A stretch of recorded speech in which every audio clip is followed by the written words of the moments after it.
So, Ecclesiastico, ito ay sirak sa English. Sirak ko ito sa English, guys. So, sinabi dito, anak, huwag mong aalisan ng ikabubuhay ang mahihirap at huwag mong paghihintayin ang nangangailangan. So, iko-convict ka naman ni Lord Jesus Christ, lalong-lalo na kung ang tao ay naghihikahos na. Talagang, kahit anong, pansinin nyo guys, may family na ganun, kahit anong kayod nila, hindi pa din sila umaasenso. Like sa nangyari sa tiyahin ko guys, nung hindi nila talaga magtrabaho, kumayod talaga, hindi pa din sila umaasenso. Ganun pa din, kakatuka. So yun, dahil yun sa generational curse, gusto nilang umahon, gusto nila maghanap ng trabaho, pero hindi sila makakakita ng trabahong maayos. Gusto nilang maiahon ang kanilang pamilya sa hirap, pero nahihirapan sila kung anong gagawin nila. Kasi nga guys, ganun talaga kapag under sa generational curse or sinusumpa ng mga tao, ng magulang o kung ano man. So ganyan din yung nangyayari dun sa ex ko guys. Yung papa nila, mahilig sumumpa. Sinusumpa sila. Naririnig ko talaga na sinusumpa mo. So, hindi po maganda yun. At yun, kunya, pag yung sa ikabubuhay, ibibigay agad kasi yan lang din yung parang inaantay nila para pangkain nila. Yan lang din yung parang pagkuhanan nila ng pagkain. Huwag mong dudustain ang nagugutom at huwag mong gagalitin ang taong nasa mahigpit na pangangailangan. Kasi yung iba, pag hinihiraman sila, halimbawa nagbibigay sila madami pang sinasabi. Tapos syempre, nakatanggap nga sila pero nasasaktan sila at dala-dala nila yun kahit saan sila magpunta. Yung sinasabi natin sa kapwa natin, guys, especially kung malaki na. Kahit nga bata, nakaka-remember pa. Diba? Naalala pa nila ng mga 4 years old sila, 5 or 3, kahit yung mga ganong klaseng edad. So yun, wag parang mag-take opportunity na magsabi ng mga masasakit na salita dahil lang nangangailangan sila. So, ayaw ng Lord Jesus Christ ang ganon. So, huwag mong dadagdagan ng suliranin ang taong masama ang loob at huwag mong ipagpaliban ang pagtulong sa marinita. Kaya nga guys, kapag huwag mong dadagdagan ng suliranin, yun nga na nahihirapan ang tao, kaya ang nangyayari, ang ending, nagsusuicide ang tao pag gano'n. Nabibigatan na masyado, walang nakakaintindi, gano'n. Kaya, ang ending, parang okay, kailangan ko nalang mawala sa mundo para hindi na niya maramdaman yung mga ganong klaseng paghirap, paramdam ng mga tao sa kanya, no, na mga salitang mabibigat na binibitawan ng mga tao. At huwag mong ipagpaliban ang pagtulong sa maralita. Kung sila talaga sobrang naghihikahos na huwag ipagpaliban. Parang, yun katulad nga kay New Life guys, no? Tulad kay New Life, tapos syempre galing sa biyahe, nagbabiyahe, nag-evangelize, so talagang gamit na gamit yung pera. So nung time na nakauwi na ako guys, yun nga, wala na ako nun syempre kasi nga mahal yung pamasahe, tapos pagkain pa, tapos sunod na mga araw may nilakad kami ni mama, syempre pang din niya ng pamasahe natira, tapos yung wala nang natira kaya sinabihan ko siya ay naubos na, sabi kong gano'n kasi nga sa kakaalis-alis pamasahe, sobrang mahal pag papunta dito sa mama ko. Sinasabihan ko siyang gano'n, na wala na. Tapos, yun nga, may blessings na dumating, guys. Kaya sabi ko, binigyan ako may nagbigay sa akin. So, nagulat ako, nagulat ako. Kaya, sinabihan ko siya na, sige, hindi ako makakapag-say no dahil sabi nga niya na nagkasakit sila, mga asawa niya, anak niya, tapos nakuryente yung kasama niya sa trabaho, kaya nadamay siya sa pag-uwi. So, ang nangyayari, binigyan lang daw sila ng 300 pesos nung engineer na yun, guys. So, hindi sila, pansinin nyo, guys, andun yung tao na parang hindi talaga patas pagdating sa pag-construction, na halimbawa kung hawak ka ng foreman, hawak ka ng engineer, yung mga gano'n, na may mga kurakot na pag-iisip, ay may kurakot na ugali, pag-iisip. So yun, nakauwi siya. Tapos, nung time na yun, wala talaga sila makain. So, although parang gusto ko siya sabihin na, lumapit ka kasi kay Lord.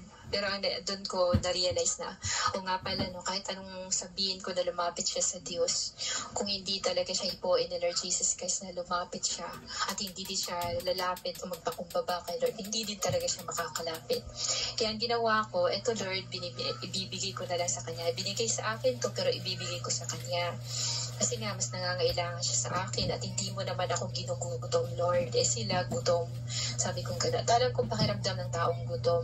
Alam ko rin ang pakiramdam ng taong may sakit na walang-wala kasi pinagdaanan ko yan. So, binigyan ko siya, kaya natuwa siya. So, nakaraos naman daw sila. Kasi, nung 3 araw na mula nung humingi siya ng tulong sa akin. 3 araw na ata yun. So, hindi pala, 2 days na mula nung humingi siya ng tulong. So, ang nangyayari, nakaraos naman daw sila dahil binigyan daw sila ng tirang kanin daw ng kapitbahay nila. Tapos nagsabaw daw sila ng malunggay, dahon, no? Minsan guys, mapapaisip tayo bakit masyado silang mahirap. Masahid sa walang kaalaman, kasi nga mahirap, hindi nakatapos. Doon yung trabaho nila, pang mahirap lang din, no, yung magka-tricycle ka. Pero kung magaling ka din talagang umawak ng pera, siguro makakatipid ka din naman, makakapag-save ka. Pero yun nga, wala din benefits na katulad din sa mga mga naglalaki ang mga gusali, ay mga tao na naglalaki ang kumpanya, di ba? Pag nagtrabaho sila, ang dami nila benefits, may mga natatanggap sila. So yun nga, yun yung ko din na, bakit kaya ganun, Lord, na kung hindi din talaga, sabi nga ni Lord, kaya niyang itataas ang isang mahirap. Kaya niyang in a blink of an eye itataas ang isang mahirap. Pero yun nga, hindi maitataas ang isang mahirap kung hindi din talaga magpapakumbaba kay Lord at hindi din talaga tinatanggap si Lord. At kung nasa will din ni Lord, kung gusto talaga ni Lord din, maging mayaman siya o itataas siya, no, yung status niya sa buhay. So, itataas siya, gano'n, parang gano'n. Hindi siya itataas ni Lord, will kasi ni Lord lahat, nakikita ni Lord din kung ano maaaring mangyari. Kung magiging abundance, yung nagkakaroon ng blessings ng financial, gano'n sa tao. At mostly kasi sa mga tao, hindi na tumatawag sa Diyos kasi nagre-rely na sa pera na makakapagbili sila, may source of income sila. So, yun yung mga tao. Huwag mong tatanggihan ang hiling ng nasa kasawian. Kaya nga guys, kung napapansin, parang one day millionaire, yung allowance ko dati doon sa simbahan, dinadala ko doon sa ospital. One time, pinapapunta ako ni Lord Jesus Christ doon sa mall. Sabi, bakit kaya po pinapapunta ako sa mall? Tapos, alam niyo, konti lang yung dinala kong pera. Sabi ko, konti lang. Sabi ko, ganun. Kasi nga, maawain ako, panay bigay. Tapos, sabi ko, ito lang. Ang dala ko 400 pesos. Tapos sabi ni Lord, dagdagan mo. Kinukundi ko, dagdagan mo. Kaya dinagdagan ko. Bakit kaya dadagdagan ko?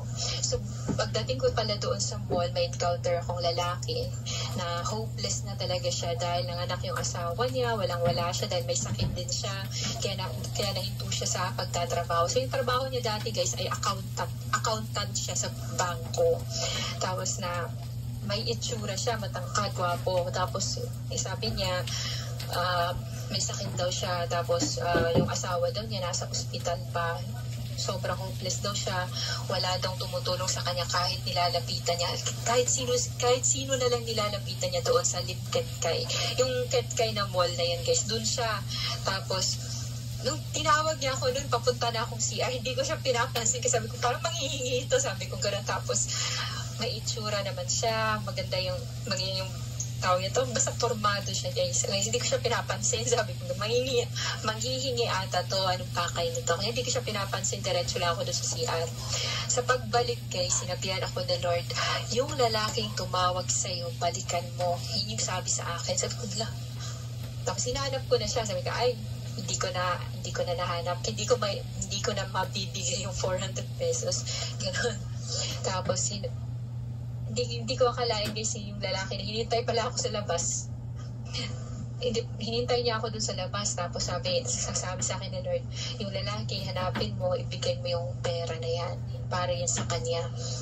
Kasi nahanap ko yun siya guys, nung sa labas lang, wala pa pala siyang kain, anong oras na, sabi niya, ma'am, wala pa talaga akong kain. Tapos sabi yung asawa ko nandoon pa, kasi nga namatay yung asawa niya guys, bagong panganak, tapos namatay.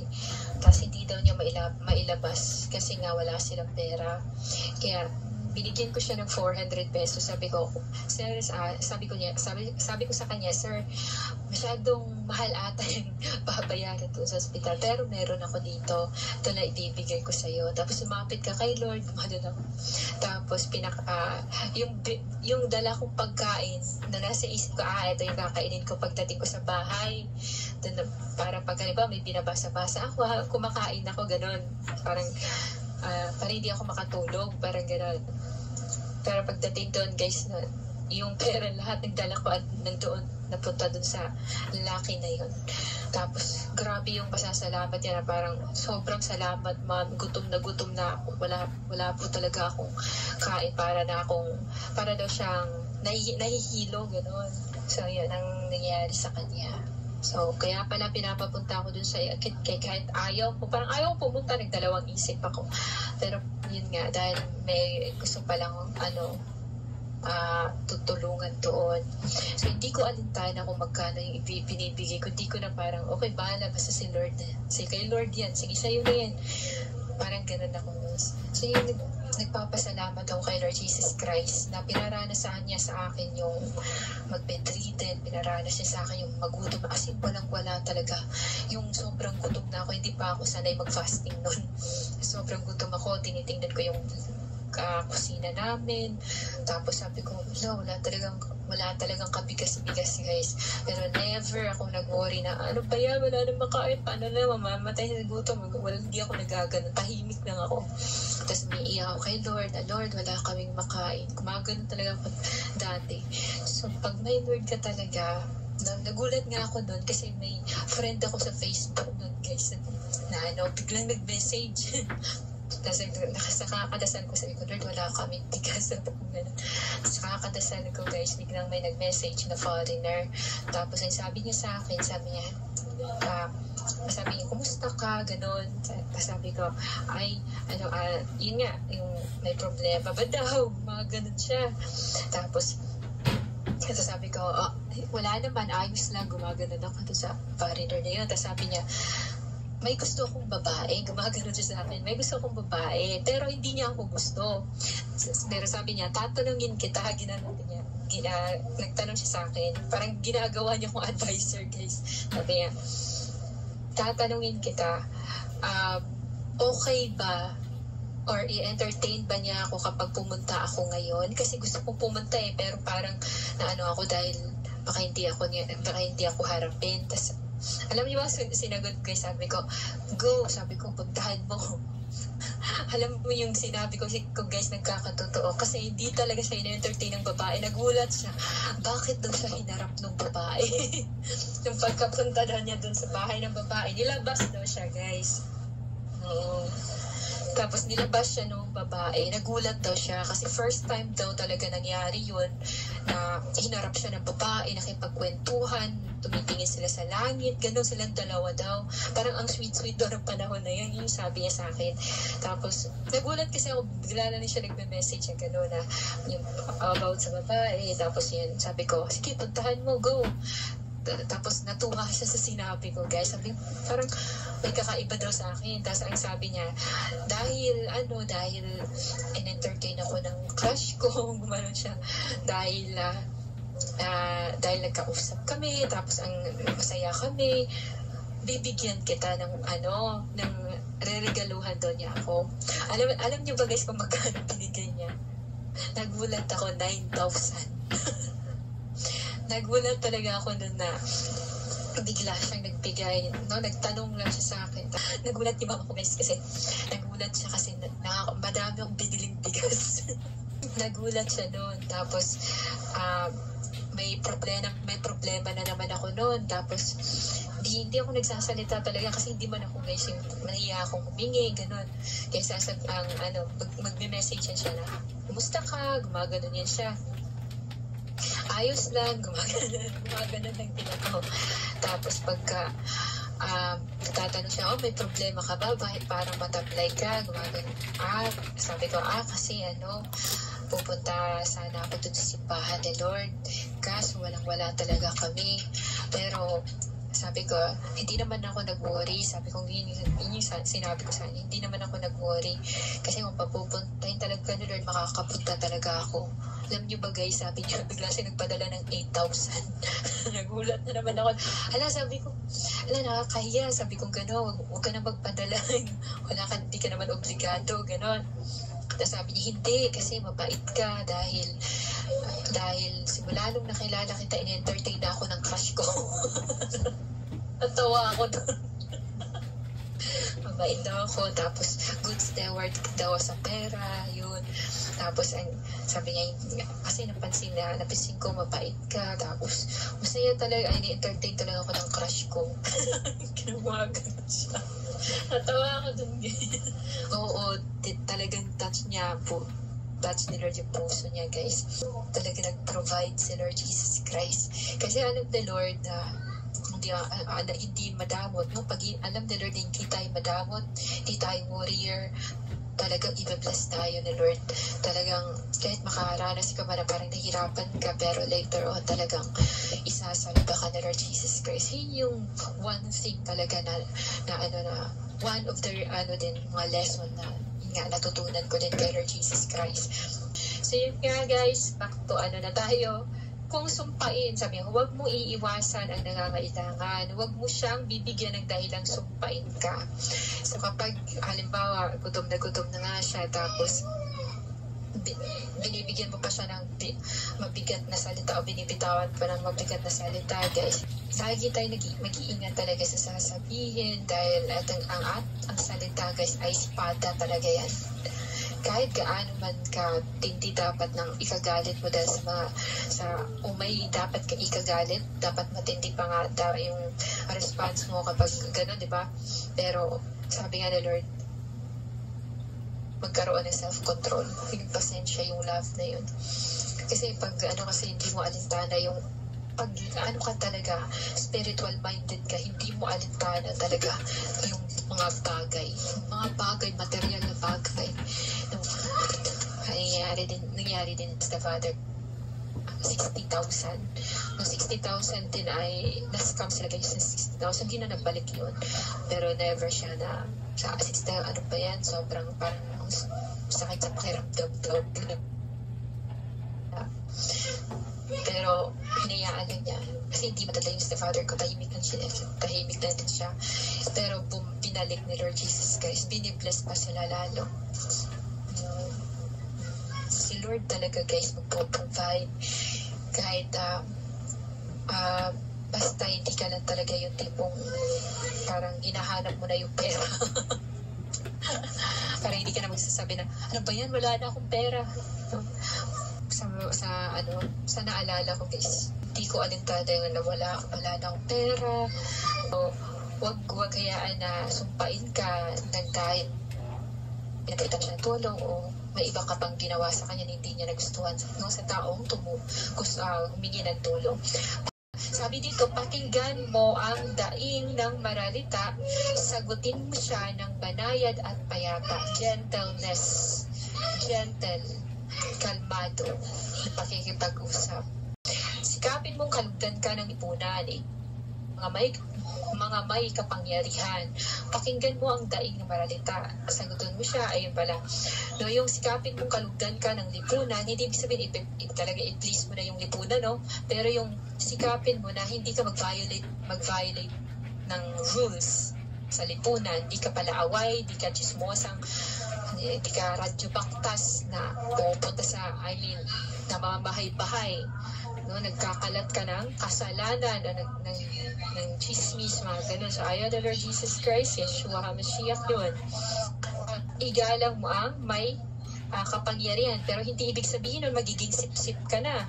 Igalang mo lang, hindi yung magiging sip-sip ka. So, iligtas mong naapi sa kamay ng mang-aapi at magpakatatag ka kapag ikaw ay humahatol. So, kapag ikaw ay hatol as a judge, hindi naman tayo mga judge, pero sa bahay natin, sa relatives and friends, paano tayo makipag-deal sa mga tao, so maging ganun din daw tayo na magpakatatag sa paghatol, dapat pangatawanan, tapos huwag kakampi sa mapang-api, sa mga nang-aapi. Maging isa kang ama sa mga ulila. Bigyan mo ang mga byuda ng tulong na hindi na maidulot ng iyong maong asawa. Aariin kang anak ng kataas-taasang Diyos at iibigin ka niya ng higit pa sa pag-ibig ng isang ina. Makisimpatya ka, tutulong ka, maawa ka sa iba, magpakita ka ng kabutihan. Yung kabutihan na galing sa Diyos, niya ipapakita natin sa ating kapwa na hindi alam gawin para gayahin din nila. So, yun nga din si Lord Jesus Christ ay dahil ginagawa mo ang mga ginagawa niya, so magiging anak ka niya. Siyempre, parehas kayo konektado sa mga ginagawa. Kaya ikaw din ay maging anak ng kataas-taas ang Diyos ka at iingatan kahit saan ka pa magpunta, guys. Ganun si Lord Jesus Christ, mas sobra pa sa pagmamahal ng isang ina. Kinakalinga ng karunungan ang mga humahanap sa Kanya. Yung mga araw-araw nagbabasa ng Bible, araw-araw talaga nagsisila ng wisdom, umaga pa lang pupunta na dun sa taong wise. Sabi nga daw na kapag gusto mong makipag-usap o gusto mong matuto sa mga sayings o yung mga kasabihan sa buhay, doon ka daw sa matandang wais. Kahit bata, wais. Basta wais, guys. Doon ka humihingi ng advice. Mga ganon. Anong dapat sabihin, anong ka dapat gawin, ganon. Pupunta ba o hindi, ganon. Kinakalingan yun nga. At ang nagmamahal sa kanya ay nagpapahalaga sa buhay dahil ang karunungan ay buhay. Ang karunungan kasi magtuwid sa likulikong daan ng buhay ng tao. Pero ito ay napakasakit, guys, kapag yun nga, hindi lahat mahal ang karunungan kasi kung mahal ang karunungan ng mga tao, kasi siguro walang kurakot, walang mga kung ano mga kasalanan. Parang malaking sampal ito sa mga taong nasa likong daan. Parang masakit kasi talaga, parang i-review ko siya, di ba? Oy, wala ka sa ganito game, bulag ka na, mga ganun. Di mo na nakikita yung dinadaanan mo. Ang nagkamit ng sa kanya, siyempre, ito ay buhay dahil ito ay truth, di ba? Mula sa Holy Spirit, gift ng Holy Spirit. Ang maagang naghihintay sa kanya ay magtatamasa ng kaligayahan. Ang nagkamit ng karunungan ay magtatamo ng karangalan. Kasi nga, yung sasabihin niya ay useful, nakakatulong, at may sense, valuable, sa mga ganon. Pagpapalain siya ng Panginoon saan man siya pumunta dahil dala-dala niya ang karunungan at hindi siya basta-bastang maskam.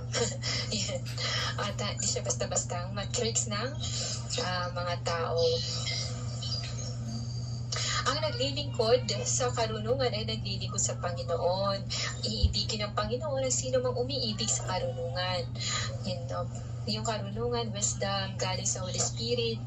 Ang sumusunod sa kanya ay humahatol ng wasto. Ang ina-apply yung mga tinuturo ng Holy Spirit, ng karunungan, ng salita ni Lord sa Bible ay humahatol ng wasto at gumagawa ng wasto. Nagsasabi ng totoo. Yun, nagpapahalaga sa kanya ay nabubuhay ng matiwasay. So, sa pasimula, isasama kanya sa mga liko-likong landas. So, sa simula pa, palagi kang magkakasala, mapupunta ka sa mga maling tao, makakagawa ka ng mga maling bagay, mapupunta ka sa maling destination, makakarating ka ng mga lugar na hindi maganda para sa'yo. Pero, simula lang yun para matuto ang tao. Pag nagkamali, syempre, matatakot ka na. Pag nagkamali ka, nag-asala ka, hindi mo alam, di ba yung nagkasala, mga pumatay kahit wala namang humahabol sa kanila para sa di mapakali, yung mga ganun. So sa pasimula, isasama kanya sa mga likulikong landas, tatakutin palagi ka magkakamali, no? Tatakutin ka niya at pupunuin ng alalahanin, madaming problema, wala kang pera, ano ba yan, may sakit ako, bla bla bla, ano ba? No, madaming alalahanin. Pag titiisin ka niya ng bigat ng kanyang mga tuntunin, no, gagawin niyang upside down buhay mo, mahirapan ka, madami kang problema, mamamatay pamilya, gano'n, no? Katulad ng papa ko namatay din yung anak ko, tapos ang babae yung ex ko, gano'n yung nangyayaring upside down ng buhay sa buhay ko. At yun, ang nangyayari. Kaya nga, dahil sa mga nangyayari sa buhay ko, natuto ako, gusto ni Lord Jesus Christ na matuto ako sa mga nangyayari sa akin para magkaroon ako ng takot kay Lord Jesus Christ. Hindi na ako basta-basta pagkagawa ng kasalanan at hindi na basta-basta babalik pa doon sa buhay na makamundo. At parang hindi ko na maabot ulit o hindi ko na abutin ulit yung mga bungang sira o bunga mga gawa ng mga mangmang. Ganon. Parang ganon. So yun. So magtitiis ka muna niya, no? Minsan bigla, malakas ka naman, bigla kang nanghina. Ganon. Sunod-sunod yung problema, ganon. At susubukin ka niya sa pamamagitan ng kanyang mga utos. Itetempt ka. Susubukin ka sa pamamagitan ng kanyang utos, itetempt ka. Kung makapag-commit ka ba ng adultery, makapag-commit ka ba ng murder, o ano pa mga nasa utos ng Panginoon Jesus Christ. Itetempt ka. Kung makasurvive ka ba, kung mapagtagumpayan mo ba. Katulad ng nangyayari kay Joseph, guys. Si Joseph ang isa sa, para sa akin, pinaka magandang example sa liko-likong yung karunungan na dinala muna siya sa suffering, dinala siya sa bahay ni Potiphar, tapos tinetempt siya ni Lord, tinetempt siya ng kaaway, hinayaan siya ni Lord na matempt, no? Inaitempt siya ng kaaway, pero nagtagumpay si Joseph at tumakas siya, guys, Tapos pagkatakas niya, akala niya okay na, pero pinaratangan siya. So nakulong pa din siya. So likulikong daan, ganun yung karunungan nakikita doon ni Joseph, yung mga nangyayari. Tapos mga nangyayaring maganda kahit na nahihirapan yung katawang lupa niya. So in the end, naintindihan niya na will ni Lord lahat yun para i-save ang kanyang pamilya. So, ganun din ang nangyari sa atin, guys. Dalhin tayo sa malabundok na problema, magkakaroon ng malabundok na problema, sunod-sunod, sakit ng katawan, financial problems, yung mga ganun. Pero, dinadala tayo doon, dumadaan tayo sa makipot na daan, sobrang hirap, pero at the end,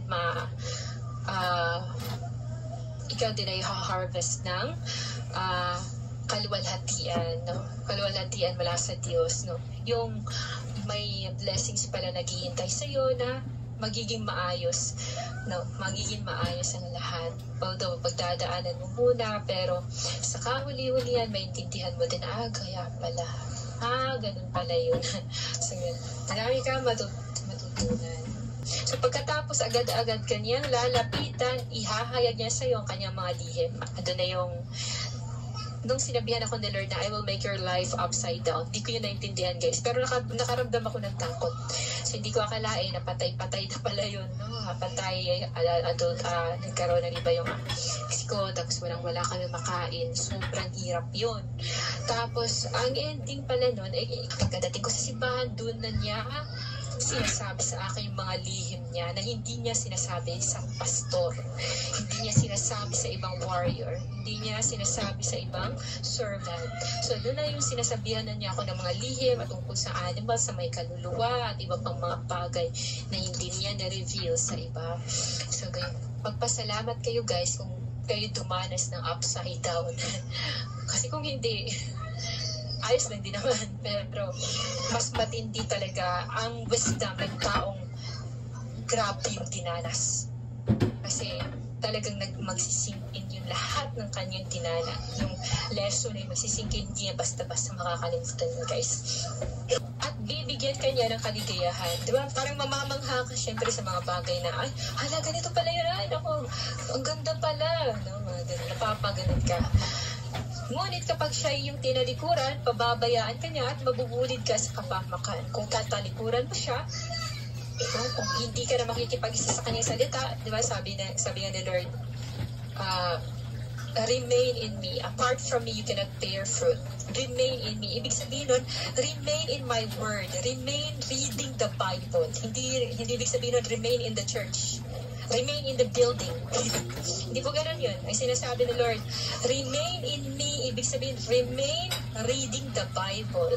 Remain eating continuously with my words. Yun yung sabi ni Lord. Gusto yung parating sa tao. Hindi ibig sabihin nun na wala ka na sa church, nanghina ka na yun. Tapos yung, yan sinasabi dito na kapag tatalikuran mo siya, hayaan ka na lang din ni Lord. Kapag ayaw mo na magbasa, cold ka na sa pagmamahal mo kay Lord, delikado ka na, no? Talaga maiiwan ka sa rapture. Yun yung sign na talaga maiiwan ka sa rapture because you are already cold. Sabi nga ni Lord, the love of many will grow cold. Dahil sa pagiging malamig na yung pagmamahal din, nanlamig na sa pagmamahal ni Lord Jesus Christ, ang mangyayari sa kanila ay magmumultiply ang kasalanan. Ganon ang mangyayari kapag hahayaan ka na ni Lord. So kapag kinoconvict tayo, mahirap man nahirapan man tayo ngayon, it doesn't mean na mahirapan na talaga tayo forever. No? Kasi may panahon para sa kaligayahan, sa healing. No? Si Lord Jesus Christ ay God of timing. God of panahon. Diyos ng panahon. Ngunit kapag siya yung tinalikuran yun, gawin mo ang lahat sa tamang panahon at umiwas kang lagi sa masama. So the fear of the Lord is the beginning of wisdom. Umiwas lagi sa masama. Dahil mahal mo ang karunungan, syempre umiiwas ka sa kasamaan. Huwag mong hahamakin ang iyong sarili. So huwag mong masyadong i-down na lang yung sarili mo. Ay, wala akong, wala talaga akong parang wala akong kwenta, gumagano na, mga kadalasan mga tao sinasabi ang gano'n. Parang wala talaga akong ganito, ganyan, ano ba yan? Dinadaon mo na masyado yung sarili. Ang kababaang loob, yung pagiging humble, ay kapuri-puri at marapat igalang. Ngunit ang paghamak sa sarili, yung sobra mo nang dinadaon ng sarili mo, guys, ay kasalanan na yon. Self-pity. Kasalanan na. Huwag mong bayaang pagsamantalahan ka ng iba. So, huwag mong hayaan na mag-take advantage ng mga tao sa'yo, mag-take opportunity just because iniisip mong masyado kang mababa, no? Huwag mong ipahamak kayong sarili dahil sa di pagtatanggol sa iyong mga karapatan. So, yun nangyayari sa nagkaroon tayo ng unity, united tayo. Huwag mong bayaang pagsamantalahan ka ng iba na lang, no? Dahil siyempre, iba ka sa kanila dahil hindi ka kapamilya, kadugo.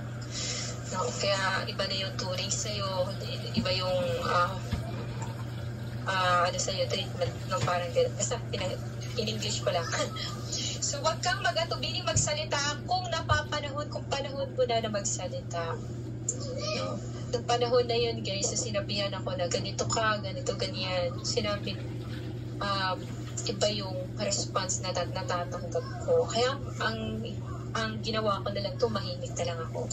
At huwag mo itago ang iyong karunungan. Hindi daw dapat kapante. Kahit iniisip ko pang anointed ka. Si Moses never talaga siya nag-isip, guys, na malakas na siya. Kahit lagi niya nakakausap ang Diyos. Huwag kang mag-atubiling magsalita kung napapano niya na. Ang karunungan ay nakikilala sa pananalita. So malalaman mo kung magulo siya kausap, malalaman mo kung guided with the Holy Spirit pa ba siya, may pride ba siya, humble ba siya, malalaman mo sa kanyang pananalita kung anong klaseng tao siya kahit hindi mo siya nakakasama ng matagal o nakakasama sa isang bahay. Ang pinag-aralan mo ay makikilala sa iyong pangungusap. Kung may alam ka, malalaman yun. Kaya simula tulad nung nag-evangelize ako nung matanda, guys, parang matapang siya. Tapos, nilapitan ko siya, sinabihan ko, lumapit ka na kay Lord kasi babalik ka na dun sa lupa. Ganun. Nagulat yun siya kasi yung mga doon, na-intimidate na lumapit sa kanya. Pero ako, tinabihan ko siya. Tapos, sinabihan ko siya about, narinig niyo na po ba about kay Ino, kay ano, ganito, ganyan? Panay siya, oo. Tapos, tinatanong ko, wala naman siyang may sagot. Kaya sabi ko, hindi mo naman alam, ba't ka nagmamagaling? Sabi ko, hindi pa naman maganda magmagaling na wala namang nalalaman. Kinaganon ko, diniretso ko na, guys, kaya nagulat yung matanda. No, kasi maliit na siya, ang laki niya. So sabi nga ni Lord, wag mong tingnan siya sa kanyang pangangatawan dahil hindi ganun si Lord tumingin. No, ganun. Huwag matakot daw. Huwag mo ipahayagan yung mga kasalanan. Huwag mo ikalimutang marami kang di nalalaman. Ayun nga pala. Huwag kang sasalita laban sa katotohanan. So huwag kang sinungaling laban sa katotohanan. At huwag mong kalilimutang marami kang di nalalaman. Kaya hindi tayo mag-lean on our own understanding kasi marami tayo hindi alam sa isang tao. Hindi natin nababasa ang puso, especially at isip, na hindi natin nalalaman kung anong nasa kaloob-looban. Para sabihin infected ka, para sabihin wala ka na, hindi ka lang nag-attend ng Bible study, ay wala na, ano na yun, infect na yun, o di kaya naghina na yan sa spiritual. Batayan ba yun, guys, para sabihin, batayan ba yun sa spiritual status ng tao? Kung naghina ba siya o hindi? O naghina ba o hindi? Para sa akin, hindi yun, guys. Kasi ang Holy Spirit kasi, nasa timing din kung kumilos ang Holy Spirit ni Lord Jesus Christ. Perfect time. No, may perfect time talaga na ang tao ay bibigyan niya ng karunungan na higit sa lahat. Higit sa mga kasamahan niya sa simbahan. May time din ang Holy Spirit magbibigay ng kalakasan, very inspired. Yan nga yung sinasabi sa salita, Lord, madi-discourage ka man, pero huwag kang manlamig. Yun yung importante, huwag manlamig. Hindi mo masasabi talaga, huwag kang ma-discourage, yung ganito, ganyan, na hindi talaga guarantee na hindi talaga makakaramdam ng discouragement ng tao, guys. Hindi porket na-discourage ang tao din ay patay na yung spirit, kaluluwa niya. Kaya sabi nga ni Lord, kahit pa namatay na ang tao at maraming ginagawang mali, huwag daw isipin na mapuntang impyerno, kung mapupuntang impyerno. Diba, afterlife na nga yun, sinabi pa ni Lord Jesus Christ. Kaya hindi din natin talaga masasabi na naghina ng tao na yan. Dahil hindi mo na nakita sa simbahan, naghina na, wala na. Ganun. Kasi may perfect time para sa lahat. Huwag kang pailalim sa hangal at huwag mo namang kikilingan ng makapangyarihan. So, sa inyo guys, sinabi dito sa verse 27, huwag kang pailalim sa hangal. Siyempre, kapag ang isang hangal, ang taong hangal, ay kahit alam na kilala na niya ang Diyos, gumagawa pa din siya ng kasalanan. It's hangal, kamangmangan. No, without doubt, talagang hangal talagang ganun. Kilala mo na ang Diyos, may madami ka na nakikita mga supernatural, isa ka pa ding hangal. So, ang nangyayari doon, at huwag mo namang kikilingan ang mga makapangyarihan. Hindi tumitingin si Lord Jesus Christ sa position. Tumitingin si Lord sa kung anong maaaring mangyari sa future. Kasi si Lord Jesus Christ, Yeshua HaMashiach, ipaglaban mo ang katotohanan hanggang kamatayan at ipaglalaban ka ng Panginoong Diyos na katulad ng pinag-usapan natin sa buhay ni Susana. Pinaglaban talaga niya guys ang katotohanan. Wala siyang ginawang masama at ipinaglaban siya ng Panginoon na nagpadala siya ng tao o binatang nilukupan ng Holy Spirit ni Lord Jesus Christ na si Daniel guys. At siya ay nailigtas sa kamatayan. Huwag kang pabigla-bigla sa pananalita. Huwag kang mag-asa liyon sa iyong tahanan at huwag kang magmalupit sa iyong mga katulong. So huwag kang asal yung boses na para kang tiger. Lion, di ba? Yung leon. Tataasan yung boses. Kaya lang yung sinasabi, yung boses mo, lagi akong gumagano dito. At huwag kang magmalupit sa iyong mga nasasakupan, mga tao o pamilya, kamag-anak, sino man yan. Ngunit, huwag ding laging nakabuka ang palad mo para tumanggap. Huwag kang panay hingi, na mukha kang hingi. No, ganun daw. Huwag daw lagi nakabuka yung palad kasi daw darating ang panahon ang kapwa din natin ay tawag nun, magsasawa. Huwag lagi nakabuka ang palad mo para tumanggap ng pera, pagkain, bagay, ano pa man yan. Ngunit huwag ding nakakakimkim ng mahigpit kapag napapanahong magbayad ka ng utang para hindi ka mamomroblema sa hinaharap. So, pag nagbabayad daw, pag nag-utang daw, lipay-lipay daw. Pag bayad na, likay-likay na daw. Umiiwas na pag magbabayad na. So,